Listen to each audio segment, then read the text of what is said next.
Selamat datang di Pojok Santai. Sebelum Anda mendengarkan audiobook ini, kami menginformasikan bahwa channel ini adalah review audio dari buku yang ada di Indonesia. Untuk membaca keseluruhan buku ini, kami menyarankan membeli buku aslinya di toko buku kesayangan Anda, baik offline maupun online. Keberadaan channel ini dimaksudkan untuk membantu Anda mendapatkan pengetahuan dari buku-buku kesayangan Anda. Jangan lupa untuk subscribe, like, dan komen. Selamat datang di Pojok Santai, channel khusus yang membahas komik dan novel dengan cara asik. Wiro Sableng alias Pendekar Kapak Maut Naga Geni 212 menanyakan kepada Janda Gundali terkait beberapa hal. Apa saja itu? Yuk langsung saja disimak video berikut ini.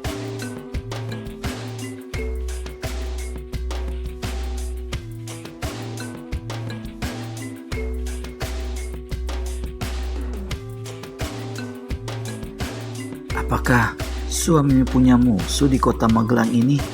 Atau di tempat lain? Setauku tidak. Meskipun miskin, tapi suamiku adalah orang baik-baik. Wiro Sableng menghela napas panjang. Dia berpikir apalagi yang hendak ditanyakannya. Kemudian dia ingat. Mungkin suamimu pernah menceritakan sesuatu sehubungan dengan pekerjaannya sebagai penjaga keamanan di penginapan candi. Coba kau ingat-ingat, Bayu. Sesuatu apa? Balik bertanya, Janda Gundali tak mengerti. Misalnya, mungkin suamimu pernah menceritakan tentang tamu-tamu di penginapan. Perempuan itu termenung sejenak, kemudian dia anggukkan kepala. Iya, memang kadang-kadang dia pernah bicara soal tetamu-tetamu. Tapi apa sangkut pautnya itu dengan kematian suamiku? Wiro Sableng tak pedulikan pertanyaan perempuan itu. Malah berkata, pernah suamimu menerangkan tentang seorang tetamu lelaki muda yang datang menginap bersama seorang gadis cantik. Dan tamu lelaki itu kemudian memberikan 2 tel perak pada suamimu. Sepasang mata istri Gundali membesar dan memandang lebar-lebar pada Wiro Sableng. Memang ada, katanya. Dan pemuda itu memberi tambahan 3 tel lagi sewaktu meninggalkan penginapan. Jarang orang yang sebaik itu. Kau lebih baik dari dia malah. Kau barusan memberikan 2 keping uang emas padaku. Itu karena aku sahabat suamimu, jawab Wiro pula berdusta. Padahal sebetulnya dia ingin mengorek keterangan di samping memang berniat membantu perempuan yang kematian suami itu. Apa saja yang diceritakan suamimu mengenai muda-mudi itu selain hadiah 5 tel perak tersebut? Aku tak bisa menceritakannya. Aku malu, kata Janda Gundali pula. Wiro kerenyitkan kening dan garuk-garuk kepala. Memangnya kenapa? Dengar, aku ingin membantumu menangkap dan menghukum pembunuh suamimu. Kurasa aku bakal dapat mengetahui siapa orangnya. Tapi tanpa keterangan yang memberikan bukti-bukti darimu, sulit bagiku. Suamiku pernah menceritakan tentang seorang pemuda asing berambut gondrong. Dia meragukan kesehatan pikiran orang itu. Agaknya kaulah orangnya, bukan? Ampun dah. Wiro Sableng jadi menggerendeng dalam hati. Bayu, siapa aku? Apakah orang gila atau setengah gila? Kuharap tak usah dipedulikan. Yang penting, pembunuh suamimu itu harus dihukum. Kalau dia masih berkeliaran di luar, bukan mustahil keselamatanmu dan putri tunggalmu ini akan terancam pula. Kelihatan bayangan rasa takut pada wajah Janda Gundali.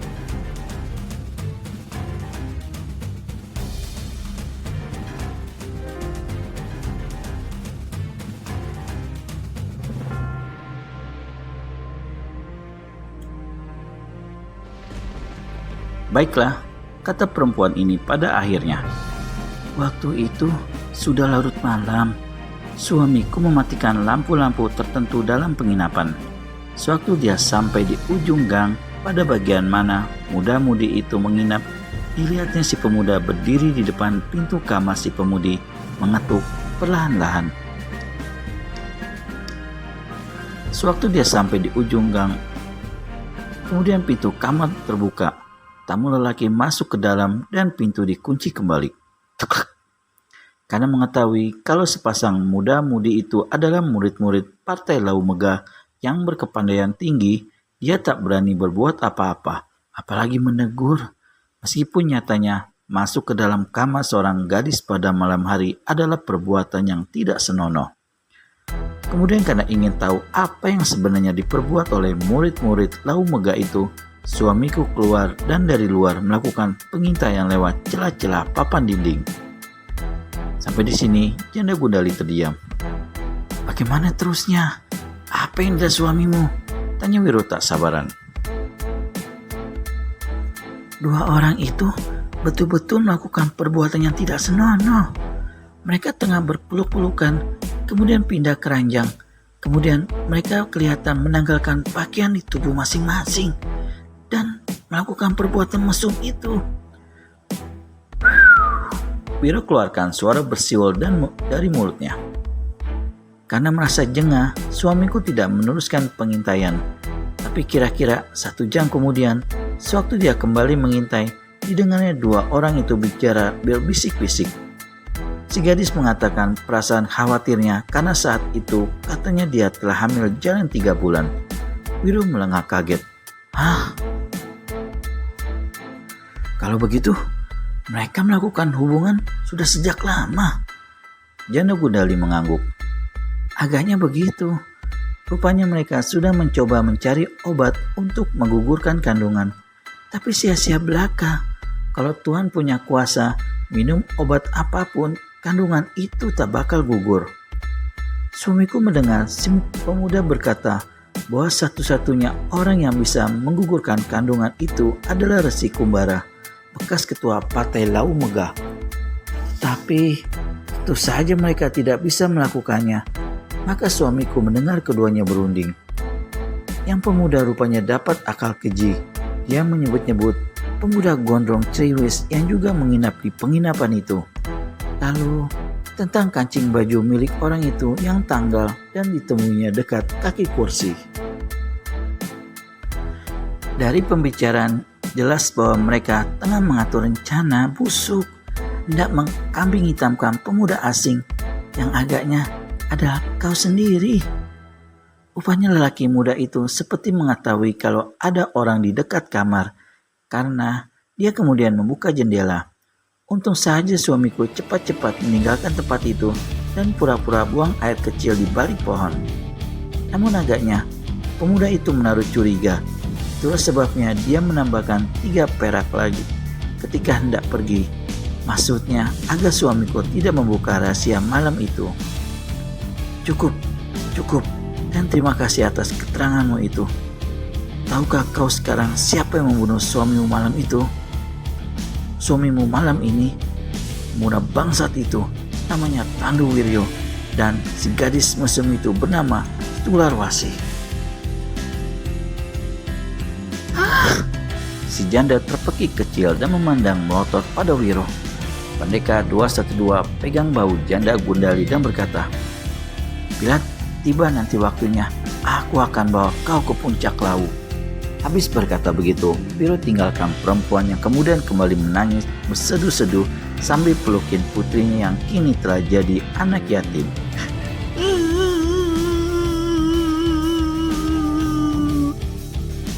Jejak pendekar pedang akhirat lolos dari puncak Gunung Lau bersama Wiro Sableng. Timbullah kecurigaan penuh di antara para paderi dan semua anak murid partai, yakni jika tidak dengan bantuan Resi Kumbara, 2 orang itu pasti tidak bakal dapat melarikan diri. Pintu rahasia dari terowongan yang menembus gunung ada dalam tempat pengasingan bekas ketua partai itu. Nyata sudah bahwa Resi Kumbara telah membantu Wiro dan si kakek muka tengkorak. Hal ini membuat pihak-pihak yang memang tidak menyukai Resi Kumbara menjadi marah, termasuk Resi Tumbal Soka sendiri. Suasana di Gunung Lau hari-hari kelihatan tenang-tenang saja. Namun ketenangan ini tidak beda laksana api dalam sekam yang sewaktu-waktu pasti meledak. Dan ledakan itu nyatanya terjadi juga, yakni 4 minggu kemudian. Atas perintah Resi Tumbasoka, semua padri yang memegang pucuk pimpinan dikumpulkan di gedung perundingan. Di luar gedung menjaga murid-murid partai kelas 1. Saudara-saudara separtai yang aku cintai, Resi Tumbasoka angkat bicara. Kita semua sama tahu bagaimana keadaan sesungguhnya dalam tubuh partai kita sejak lolosnya 2 orang manusia terkutuk itu. Rasanya tak perlu lagi dibentangkan panjang lebar bagaimana mereka bisa lolos atau siapa yang memberi jalan pada mereka.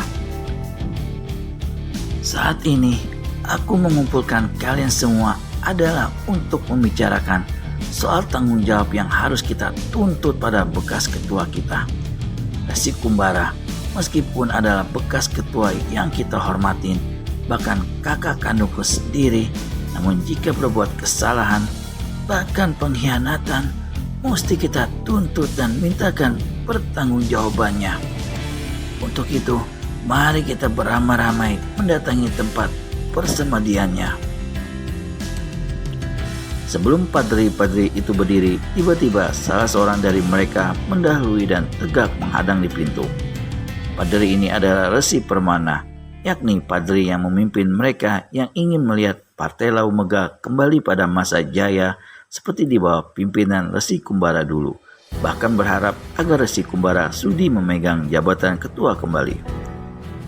Saudara-saudaraku separtai, kata Resi Permana sambil rangkapkan tangannya di depan dada. Sebelum bertindak, pikirkan baik-baik lebih dulu. Mengganggu kakak yang sedang bersemadi saja sudah merupakan perbuatan tidak sopan. Apalagi hendak menuntutnya dan secara beramai-ramai seperti ini, seperti gerombolan yang datang menggarung saja. Dengar ucapan saudara seperguruannya itu, merah padamlah wajah Resi Tumbasoka. Bagaimana selanjutnya? Akankah api di perguruan Gunung Lawu akan semakin membesar?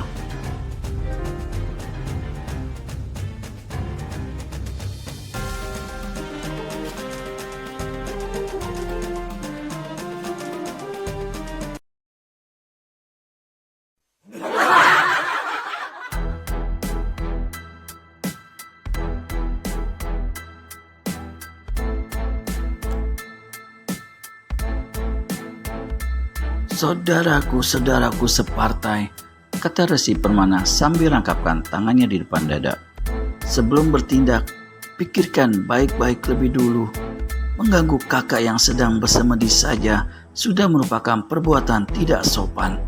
Apalagi hendak menuntutnya. Dan secara beramai-ramai seperti ini, seperti gerombolan yang datang menggarung saja. Dengar ucapan saudara seperguruannya itu, merah padamlah wajah Resi Tumbasoka. Dia maju ke hadapan Resi Permana dan dengan nada keras marah menegur. Resi Permana, kau sudah keblinger atau bagaimana sampai berkata demikian? Sudah terbukti kakak salah, kau masih hendak membela. Rupanya kau bersekongkol jadi pengkhianat ya. Berkhianat suatu hal yang keji. Aku tahu hal itu, saut Resi Permana pula. Dan berlaku kurang ajar pada leluhur tidak jauh kejinya dari berkhianat. Jangan kau berani menuduh Resi Kumbara telah berkhianat. Kesalahannya memang nyata, tetapi aku rasa kakak tidak akan terlalu bodoh meloloskan orang-orang itu begitu saja. Ku yakin ada perjanjian tertentu yang mengikat di antara mereka. Berjanji dengan musuh-musuh partai justru adalah kesalahan yang harus dipertanggungjawabkan pula, tukas Resi Tumbasoka. Jika kau tidak ingin bersatu dengan kami, minggirlah dari pintu itu. Resi Permana dalam hati marah setengah mati terhadap Resi Tumbasoka. Jika saja padri itu tidak dihormatinya sebagai ketua, niscaya dia tidak segan-segan untuk berdebat mulut lebih jauh. Bahkan tidak gentar melakukan kekerasan. Diam-diam dia menyesali kenapa Resi Kumbara dulu menyerahkan jabatan ketua pada padri ini. Resi Permana menghindar dari pintu. 3 orang padri lainnya yang sama sefaham dengan Resi Permana tegak di samping padri ini, tak mau ikut bersama ketua Pate Lau Megah dan padri lainnya. Resi Tumbasoka memandang pada mereka berempat dengan pandangan menyorot. Lalu dengan nada sinis dia berkata, "Bagus, jadi inilah contohnya 4 padri yang jadi puntung-puntung pengkhianat. Kelak, para pucuk pimpinan akan mengadakan rapat untuk menundingkan tindakan apa yang bakal dilakukan atas diri kalian. Tua, aku mohon sekali lagi agar kau suka memikirkan tindakan ini sebelum melakukannya," kata Resi Permana merendah dan sabar. Pelipis Resi Tumbasoka kelihatan bergerak-gerak saking marahnya. Ia menyemprot, "Baiknya, kau pikirkan padri-padri dan murid-murid partai yang mati dibunuh oleh kedua keparat itu di kaki gunung untuk keluar dari terowongan rahasia."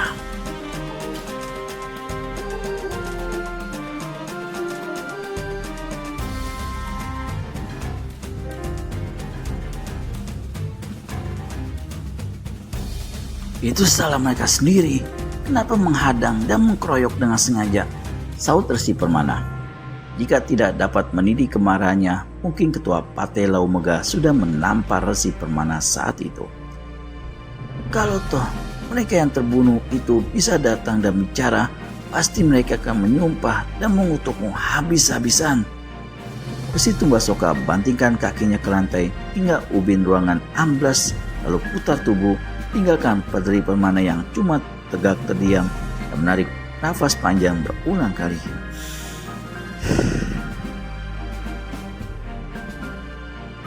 Seperti biasanya, Resi Kumbara yang sudah lanjut usia itu ketika didatangi oleh adiknya bersama 8 padri utama tengah tenggelam dalam kekusukan semedi.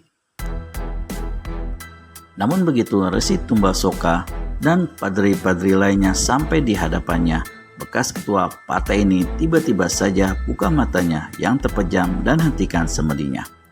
Dia memandang pada adiknya dan semua padri yang ada di situ dengan tersenyum. Dia tidak melihat Padri Permana dan 3 padri lainnya, tetapi tak mau bertanya. "Adikku," Resi Kumbara justru yang lebih dulu buka pembicaraan. "Kau dan saudara-saudara lainnya tak usah menerangkan lagi panjang lebar maksud kedatangan kalian. Aku sudah dengar semua pembicaraanmu di ruangan perundingan." Resi Tumbasoka dan 8 padri lainnya tidak terkejut karena mereka mengetahui kalau padri tua itu memiliki semacam ilmu pendengaran jarak jauh yang luar biasa. Setelah memandang pada saudara-saudara seperguruannya, Resi Tumbasoka lantas menjawab, "Syukurlah kalau Kakang sudah mengetahui, hingga kami tidak perlu mengganggumu lama-lama." Resi Kumbara manggut-manggut sambil usap-usap janggutnya yang putih. "Aku mengakui bahwa memang akulah yang membantu pendekar pedang akhirat dan pemuda asing bernama Wiro Sableng itu melarikan diri lewat terowongan. Tetapi dengan syarat tertentu, yaitu si pedang akhirat itu harus mengantarkan sendiri kepala Wiro Sableng padaku jika nanti terbukti bahwa dia benar-benar bersalah. Di samping itu, karena ketelodorannya, si kakek harus pula bunuh diri di hadapanku. Kakang percaya pada janji-janji manusia-manusia busuk macam mereka?" tukas Resi Tumbasoka. "Aku betul-betul tak mengerti. Soal busuk mereka belum ketahuan, adik. Ada orang yang di luaran kelihatan kotor jahat, tetapi hatinya putih bersih. Sebaliknya, ada orang yang berpakaian bagus, baik budi bahasa, manis tutur bicaranya, belagak pegang disiplin dan aturan, tetapi di dalamnya keji keropok." Resi Tumbasoka terdiam mendengar kata-kata itu. Sejurus kemudian dia baru berkata, "Tapi bagaimanapun kakak tetap salah." "Betul, aku tahu hal itu," jawab bekas ketua Pate Lau Megah itu. "Sebagai jaminan atas perjanjian itu, Wiro Sableng telah menyerahkan senjata mustika warisan gurunya." Dari balik jubah putihnya, Resi Kumbara kemudian keluarkan kapak maut naga geni 212. Baik Tumbasoka maupun 8 padri lainnya sama membeliak kaget dan kagum melihat senjata aneh yang memancarkan sinar terang berkilauan itu. Ini betul-betul bukan senjata sembarangan dan agaknya tak ada duanya di jagat ini. Membatin Resi Tumbasoka, dan dalam hatinya timbulan niat buruk untuk memiliki kapak sakti ini.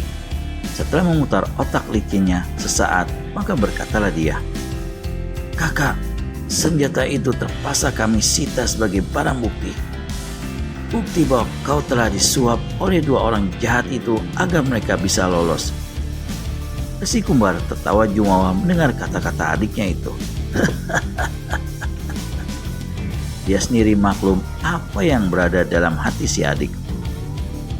"Aku sudah mengatakan hal yang sebenarnya. Jika kau menganggap ini barang sogokan dan hendak menyitanya, aku tak keberatan.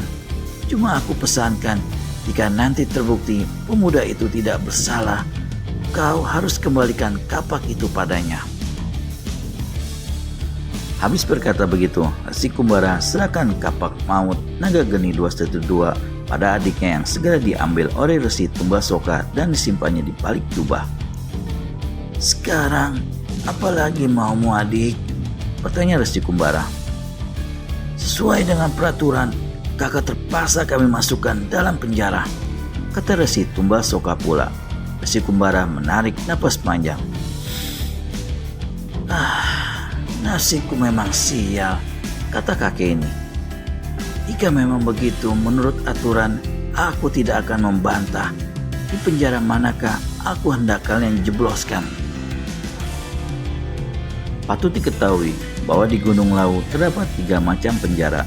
Yang pertama, penjara berdinding batu biasa. Kemudian penjara di bawah sebuah mata air yang amat dingin hingga siapa yang masuk di sana akan merasakan seolah-olah dipendam dalam salju. Penjara ini disebut penjara salju. Yang ketiga adalah penjara api. Di sini hawanya panas sekali karena pada sebelah luarnya dikelilingi oleh kobaran api. Setelah berpikir sejenak, Resi Tumbasoka berkata-kata, "Untuk sementara, kakak kami tempatkan di penjara biasa saja." Terima kasih," jawab Resi Kumbara sambil tersenyum dan berdiri. Baru saja dia hendak digiring keluar ruangan semedi, tiba-tiba berkelebatan 4 sosok tubuh berjubah putih. Di lain kejap, Resi Permana dan 3 orang padri yang setia padanya sudah berdiri menghadang di pintu. "Siapa yang berani menjobloskan kakak ke penjara akan berurusan dulu denganku," kata Resi Permana lantang. Melihat gelagat yang tidak baik ini, Resi Tumbasoka segera maju menghadapi sambil bertolak pinggang. Akankah terjadi pertumpahan darah di antara para padri itu? Untuk pastinya, temukan jawabannya di video selanjutnya hanya di channel Pojok Santai. Segera subscribe dan tekan tombol lonceng untuk mendapat notifikasi video terbaru dari kami. Terima kasih dan sampai bertemu kembali.